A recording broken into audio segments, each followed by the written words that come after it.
That's right. Still makes them hear that whole time. It's entertaining. That's the first day I actually so you look forward to it.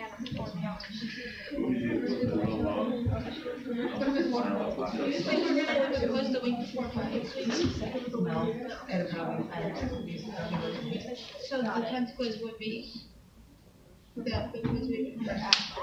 Yeah, someone knows. 2, 9, 0, 1. No, probably just one. Okay, real and my 6 for action stuff. That's nice. You're drafting them? Yeah, but I don't have that grade.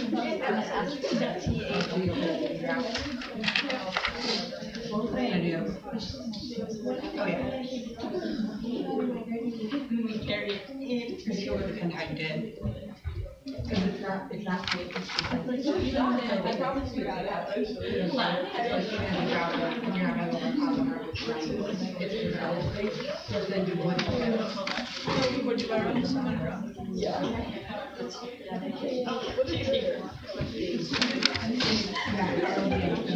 Why is this supposed to be like a girl? I cannot think of it.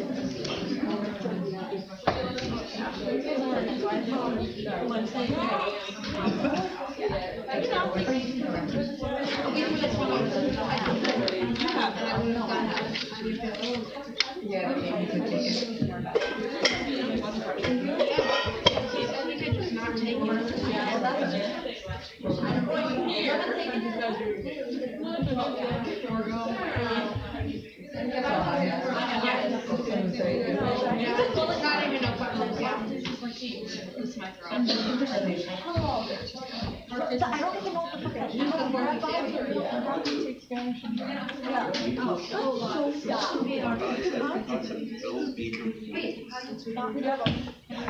When you talk to your advisor, you say, hey, is it a good idea to switch my catalog? If you switch the catalog, it's not out yet, it's the 2025 catalog. Then you don't have to take language anymore, but other stuff may change, and then I might see what changes. All right, good morning, everyone. How was everyone's weekend? Good. So. Yeah, this weather is really playing games. All right. So just a couple of reminders. Your third exam is going to be a week from today on Monday, the 31st. And these next couple of weeks are advising weeks, so make sure you guys are checking in with your advisor if they haven't already, so that you can build your classes for next semester. Make sure you're on track with your major and everything. Today we'll be finishing up the human microbiome, and this would be the last of the material for this exam. So worksheet 6 will be up today, and then we will go over it on Wednesday, we'll review it, and then on Friday we'll do an exam review day, so we'll review everything that we learned for this unit. Does that sound good? Okay. A quick heads up, usually I would have had worksheet 6 uploaded already, but I'm having difficulties with my Microsoft account, and I'm not able to open my Word or PowerPoint or anything, so I will have it up later today. I have to stop at IT. But if I forget for some reason, just shoot me an email and remind me to upload it because it's due on Wednesday, but I'll try not to forget. I'll have to upload that later after I get that the IT stuff fixed. Okay, Brianna A. Drew? Bria? Here. Henry? Anna? Here.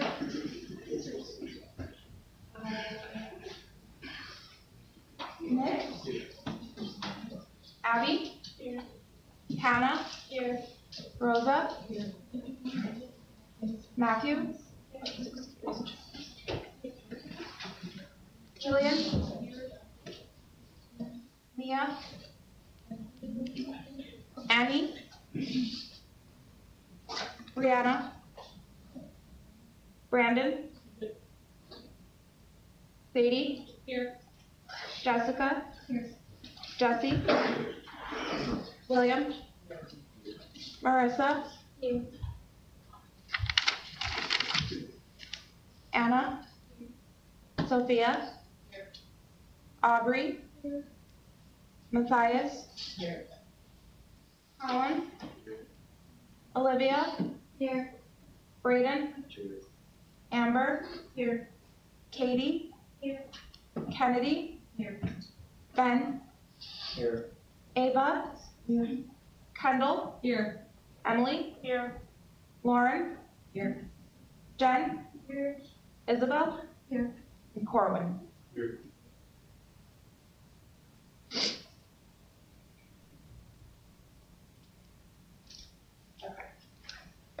So we stopped at slide 49.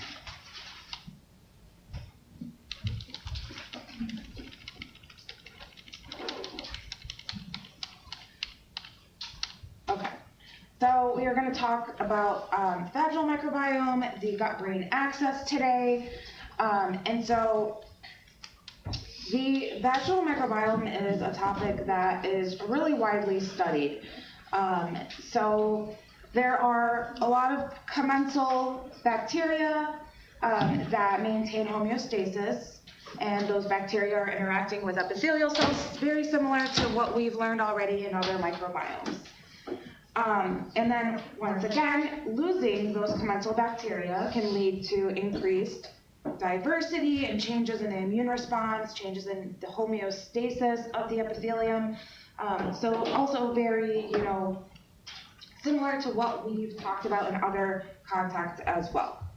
The main thing that, I want you guys to take away from this is, I may have mentioned this before, but generally when, women are prone to UTIs, urinary tract infections, it's basically an overgrowth of E. coli or some bacteria. And usually, if you were to feel that you have a UTI, you're going to be prescribed an antibiotic.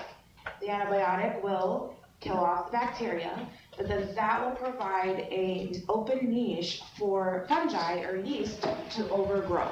Because we have commensal yeast, very low levels in our microbiomes, and so in the vaginal microbiome, it's very common to get a yeast infection after you take antibiotics for a UTI. And so then you take an antifungal, and then it's a cycle, and it happens a lot to women where you end up getting a UTI after you take an antifungal, and it just keeps on going. So it's one of those things that's really important when taking antibiotics to ensure that, you're allowing, the microbiome to reassemble and not getting a yeast infection, which is something that's really out of your control. But this chart shows how different species of bacteria are associated with bacterial vaginosis and healthy. So bacterial vaginosis, or BV, is basically having a whole lot of different bacteria that are causing an infection. It's basically when you have just an overgrowth of a lot of different microbes. That's what we call bacterial vaginosis. So non-BV is healthy. 220 women here, basically red in the B and C columns indicates women with BV up here. And then green in these columns indicates women that are healthy. And so you can see just by looking at the colors represent different bacterial taxonomy, so different types of bacteria. And women without BV tend to have almost really all red or all orange, and so that is indicative of a stable microbiome. These are Lactobacillus species. Lactobacillus is known to be a positive, good member of the gut. And so if you were to take probiotics, you might look at what the probiotics are on the bottle. A lot of them are going to be Lactobacillus species. So they're good bacteria. And then women with BV have much more diversity of completely unrelated bacteria, and mostly lost the lactobacilli. So we've talked about having a diverse microbiome being a good thing, but too much of a good thing can be bad. So this is one of those examples.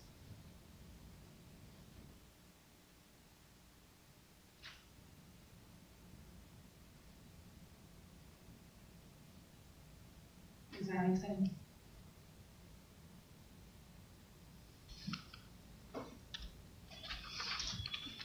Okay. So, lots of questions and needs in human research that still, we are currently looking at, and we still have a lot to learn. So, is there a healthy microbiome, and how would we even define it?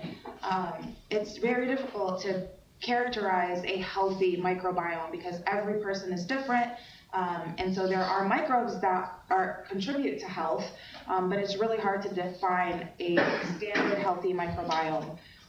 And so data on microbial and immune system interactions during pregnancy and in the first days after birth are limited. There's some questions, like, can we create a synthetic microbiota? Like, can we just make up a cocktail of it in the lab and be able to put it into, the organism of interest? How does dysbiosis of pregnancy-related complications affect the fetus, and which metabolites are involved? Can anyone remind me what metabolites are?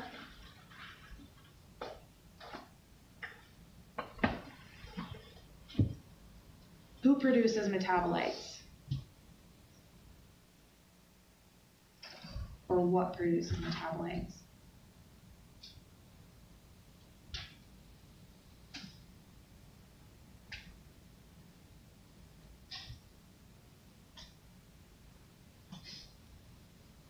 What class is this?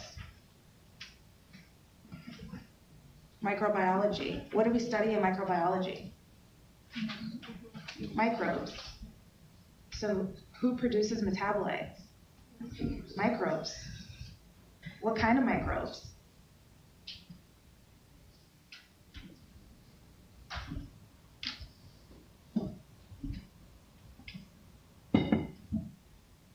Bacteria, viruses, fungi. Who produces metabolites? Bacteria. Are metabolites good or bad? Do good bacteria or bad bacteria produce metabolites? Good bacteria. So it's like those lactobacilli species and others that produce metabolites. The metabolites we talked about were short-chain fatty acids, SCFAs.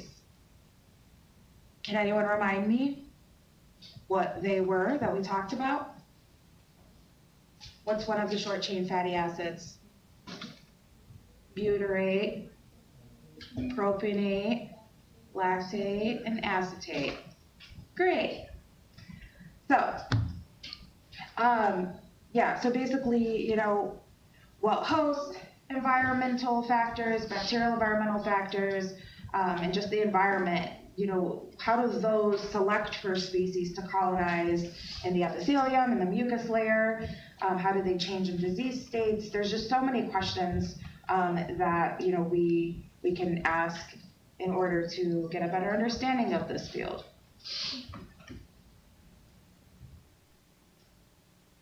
And so microbiome research is constantly defining and refining what we thought we do. So it's always an ever-changing science. It's still, fairly in its infancy when it comes to certain microbiomes, especially like the gut-brain axis. So this is a very, very interesting field of research. The gut-brain axis is basically this bidirectional link between the central nervous system, which is your brain, and the enteric nervous system, which is your gut.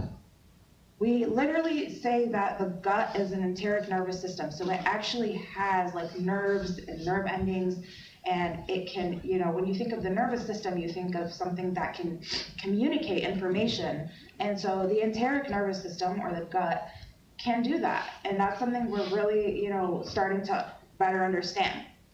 There are direct and indirect pathways between cognitive and emotional centers in the brain that are linked to intestinal functions.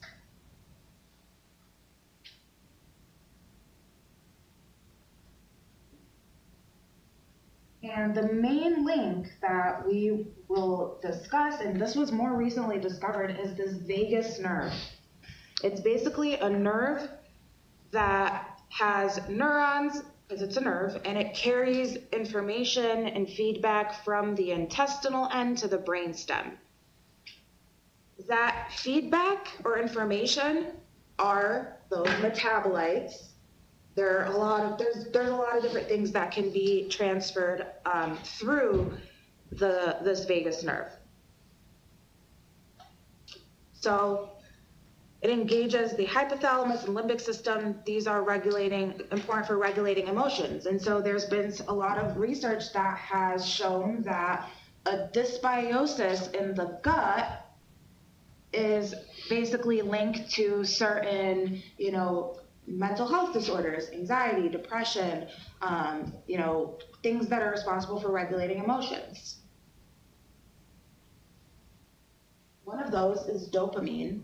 Dopamine is the hormone that in the brain that basically causes people to have empathy and be able to be compassionate and be able to have certain emotions and be happy. And that is something that we have seen that people that lack the hormone being made in the gut is linked to lack of dopamine levels in the brain. So there's a lot of different links, and we'll talk about some of them.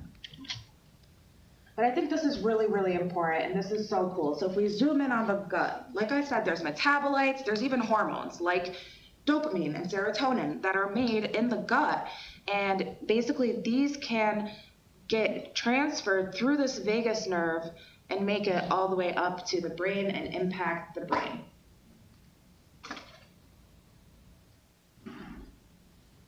Remember, microbial metabolites are also made by microbes, and those can also transverse this vagus nerve.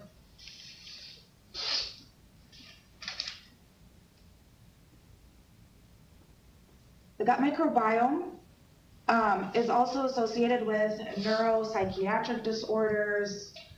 So there's really a mounting interest in determining how the gut microbiota can influence and contribute to some of these neuropsychiatric disorders.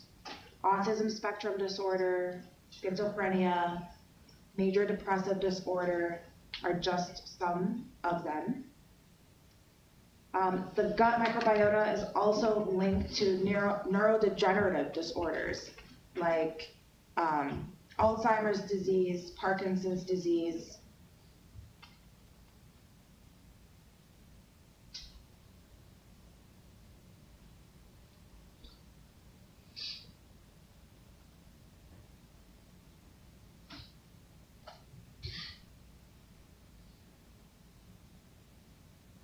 Okay, any questions so far?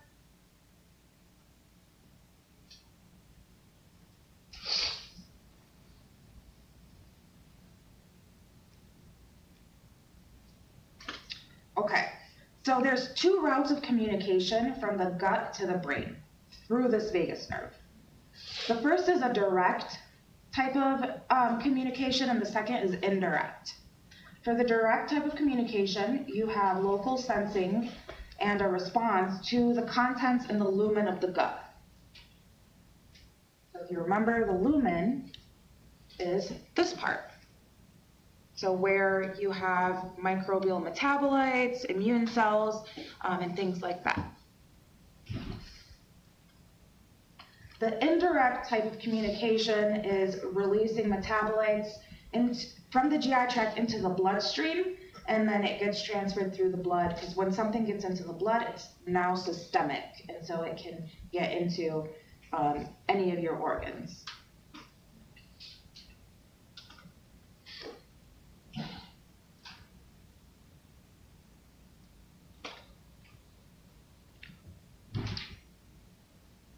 Okay, so the first route, sensing the luminal contents. The vagus nerve here is able to sense the microbiota, and then it can transfer this gut information to the central nervous system in the brain, where it's integrated. And then it generates an adapted or an inappropriate response. So if it's an inappropriate response, then it could perpetuate a pathological condition. the digestive tract, or it could favor a neurodegenerative disorder. But these routes of communication are really important in the type of response that's generated. So this is an example. You literally see in the gut, there are neurons. And so if there are certain microbes, in here that are producing certain metabolites and things like that, that could be directly transferred to the vagus nerve. And then it's integrated in the brain, and the brain can then generate a response.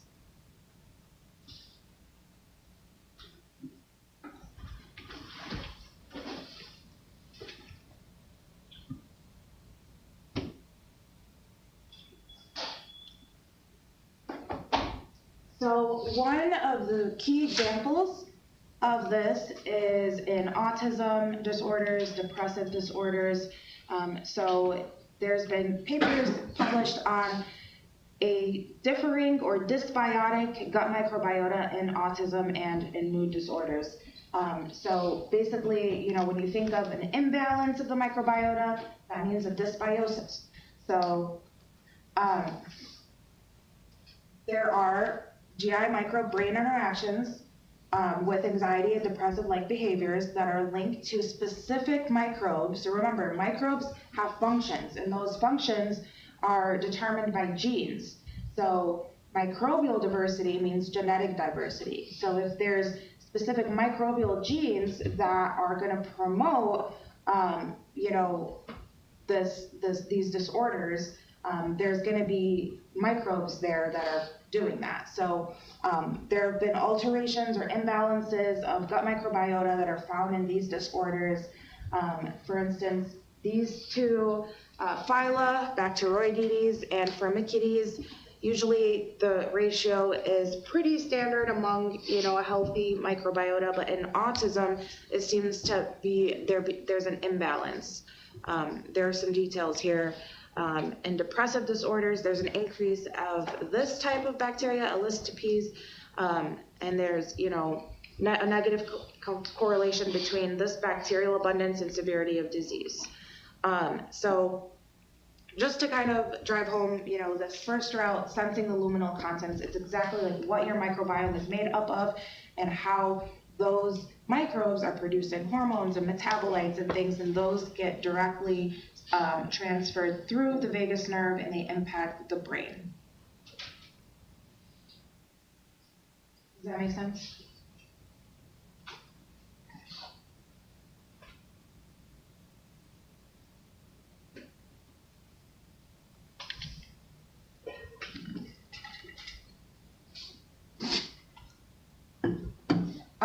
Another example is having basically, metabolites that are produced that can then have an effect on the brain.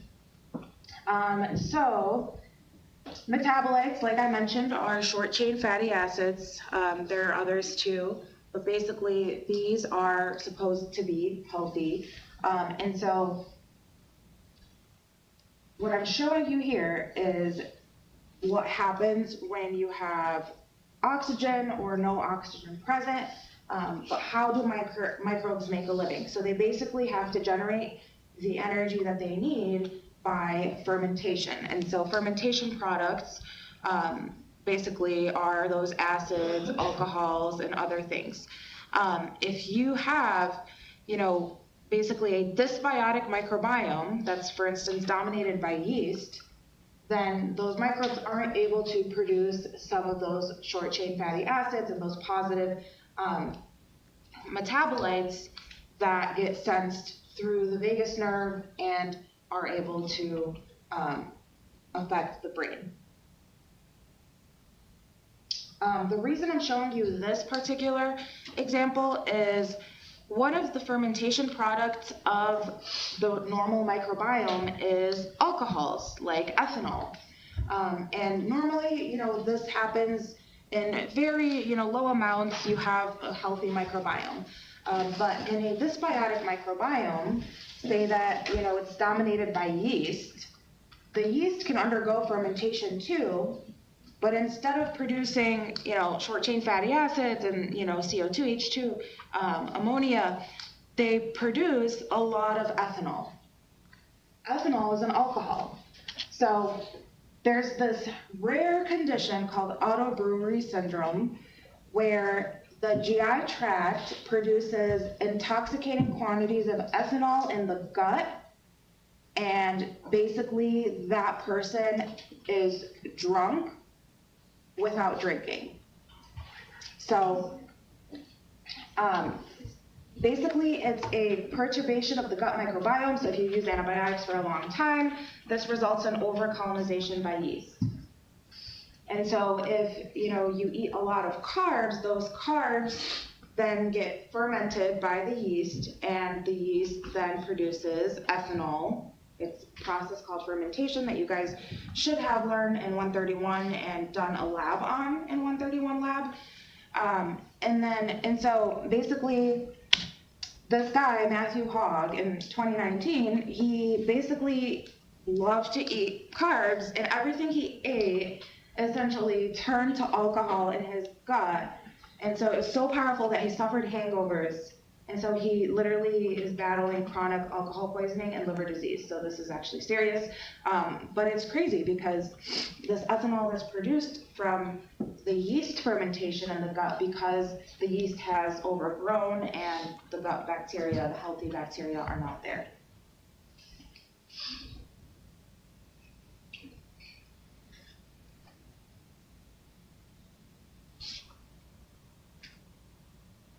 Questions?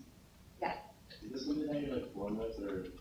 No. So this happens after you have a disruption to your microbiome. So if you, for instance, disrupt your microbiome with long-term antibiotics, you're killing off the bacteria. That leaves a niche for the fungus to grow. And so when the fungus overgrows in the gut, and you eat a lot of carbs, then that can lead to high amounts of ethanol being produced in the gut, and that will affect your brain. Yeah, so you'll then have the drunk, and hangovers, and so that's why it's an indirect route.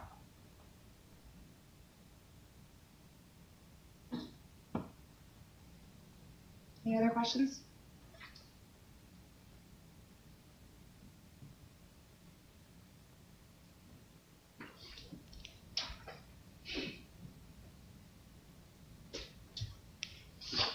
Okay, so there are two essentially types of communication, afferent and efferent connections. I am not going to go into the details of this. I don't think that it's gonna add much more to like what we need to know for this class. So we'll leave this as an FYI slide. But the important thing is, essentially, the enteric nervous system, the gut, is a second brain. There are these sets of nerve fibers that don't think necessarily, but they feel. And so this system is sensitive to stress and emotions and is able to regulate multiple bodily functions. So it's another essential command center. And so if you guys pay attention to how you feel when you get that gut feeling, for whatever reason, that's information that's telling you something. You should always listen to that. That's why they say listen to your gut. It's because there's actually something that is trying to tell you. So if you pay attention a little bit more closely to how you feel in your gut, that's going to be very telling to you. Any questions? All right, that's all the material for this unit. Remember, exam in 1 week. I'll upload worksheet 6 sometime today. Have a good day.